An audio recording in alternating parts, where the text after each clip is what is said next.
মানুষ কখনোই একদিনের মন খারাপে কিংবা হঠাৎ বলা একটা কটু কথার কারণে রাগ হয় না, ঝগড়া করে না। এগুলো একদিনে তৈরি হয় না। দিনের পর দিন ছোট ছোট কষ্ট, অবহেলা, অপমান, কটু কথা, উপেক্ষা সবই ধীরে ধীরে জমা হতে থাকে।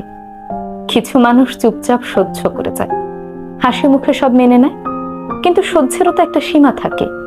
যখন সেই সীমা পার হয়ে যায় তখনই ঘটে বিস্ফোরণ।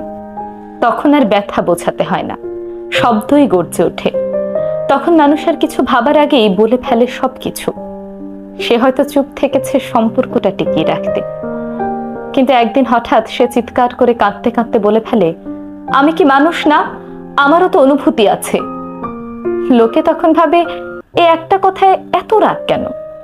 কিন্তু তারা জানে না, ওই এক কথার পেছনে আছে শত শত না বলা কথা, অগণিত সহ্য। কাউকে হঠাৎ বদলে যেতে দেখলে ভেবে দেখো, তুমি হয়তো বহুদিন ধরে বদলে যাচ্ছিলে। সে শুধু সহ্য করছিল। তাই কাউকে বিচার করার আগে ভেবে দেখো, সে এতদিন চুপ ছিল কেন এবং আজ কেন সে চুপ থাকতে পারল না।